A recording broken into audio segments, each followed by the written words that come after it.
Welcome back to my YouTube channel. It's me, Bonita. So for today's video ay, kita nyo naman sa title, yes, I'm going to cut my hair short. So, kita nyo naman gano'n siya kahaba. I will show you. So, yan. And, there.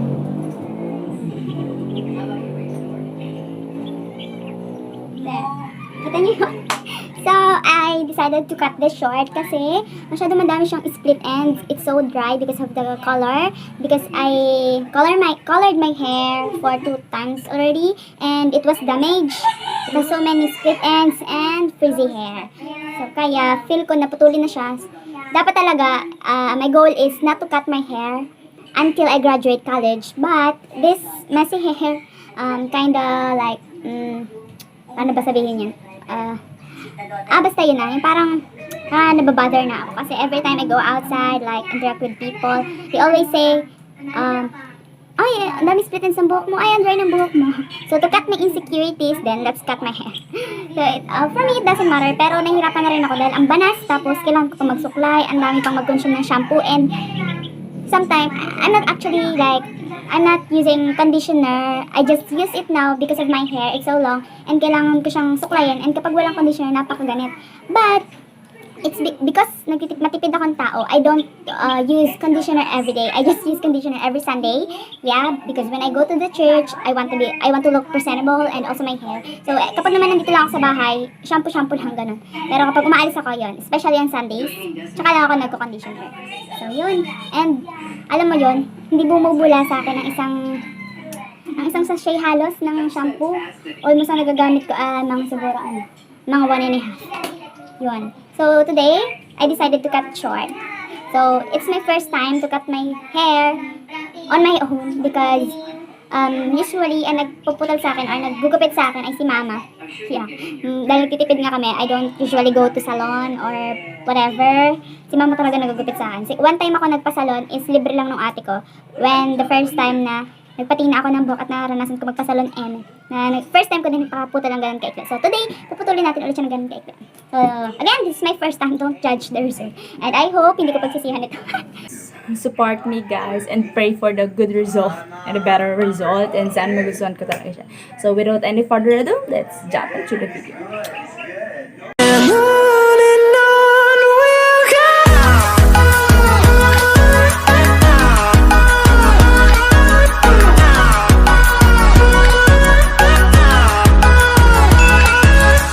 Hoy, mag-subscribe ka naman. Ang hirap kaya gumawa ng video.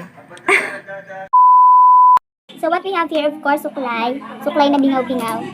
Tapos, rubber elastic. Wow! Sanrio, para mas maganda. Sanrio. And then, syempre, gunting. Panggupit ito sa kabayo, siya. So, wala tayong gunting na panggupit talaga sa buhok, but it's okay, I think. Mahalaga, tumatagal.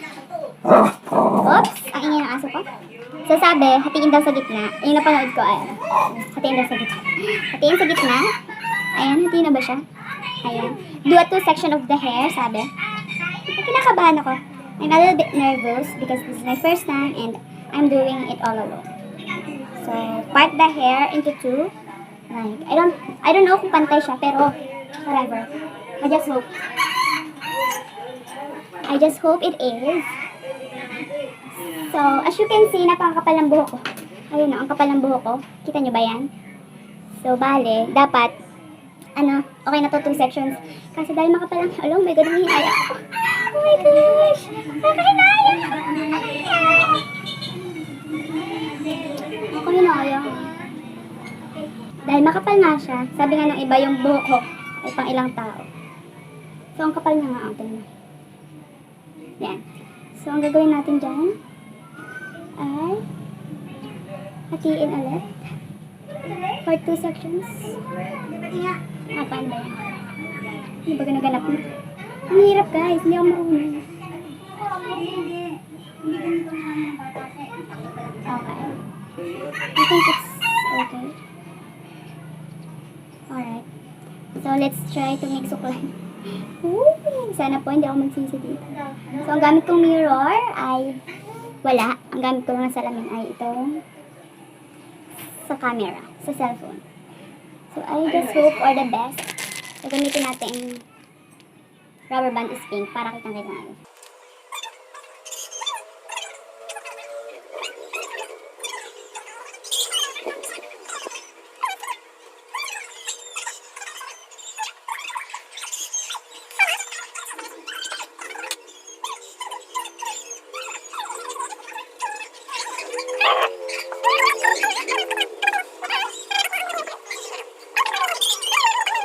Pag ito talaga, pangit. Sinasabi ko sa'yo. Tapos ko na.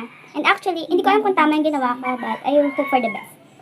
So, actually, kagabi na panaginipan ko, na yung buhok ko daw is 2 layer. Isang hanggang dito, tapos isang hanggang dito sa likod. Ewan ko. But let's try it. So, dahil kinakabahan ako, ay, hahabaan ko muna, So, dapat 1 inch.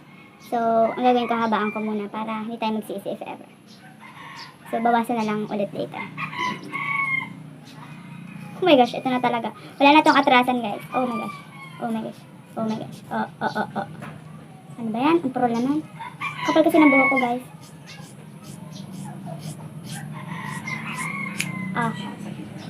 Oh my God. Wait, pupuwid ko siya. Puyidin ko to. Para masaya. Para may remembrance tayo, mga neses. Ayan. Para may remembrance tayo sa buhok natin na pinutol natin. Nang walang kalaban-laban. Papa. So, sunod na natin itong isa.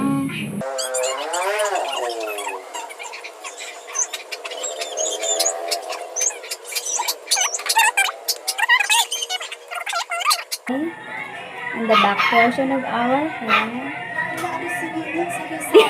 Sabi ko na. Sukat na yung mama.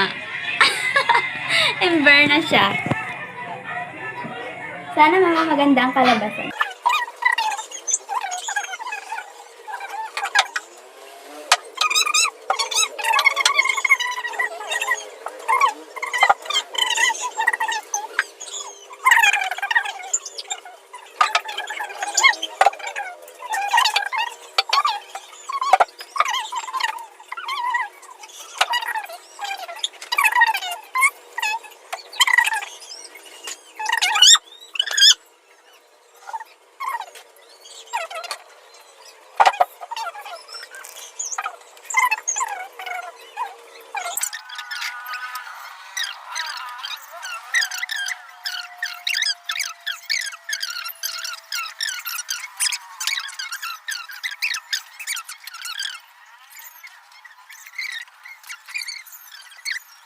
Haha! Finally! Oh my gosh. Let's fucking... remove it. Lalong kakapal yan. Wow! Ang ganda ng gupit ko, bala-bala.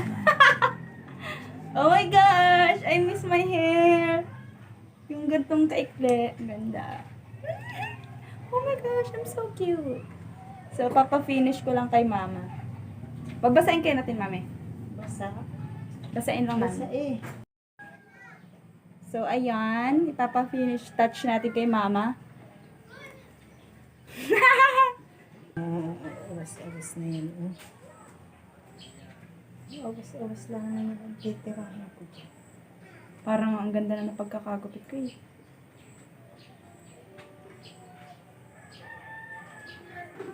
Tagal naman.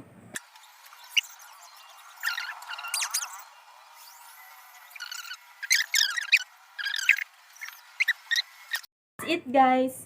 Siguro makikita natin ang result kapag natuyo na siya. But so far, I like it. Mas maikli pa nga dito yung gupit ko nung gusto ko pa sana yung mas maigsi, pero okay na siguro to. Yes, that's it, guys. Thank you for watching. And kung kayo man ay nagpaplano magupit and you're looking for a sign or waiting for a sign, this is your sign. So, confidently cut your hair and it's okay. Hi! So, this is my hair. Natuyo na siya and I like it so far. Sana ay for the next few days ay hindi ko siya pagsisihan. And if you're looking for a sign, this is it. I hope you like this video. Subscribe to my channel, of course. Comment down for your suggestions and share this to your friend. Guys, and here's my quote for today. Don't be afraid for a better change. Bye guys. Keep safe. Love you.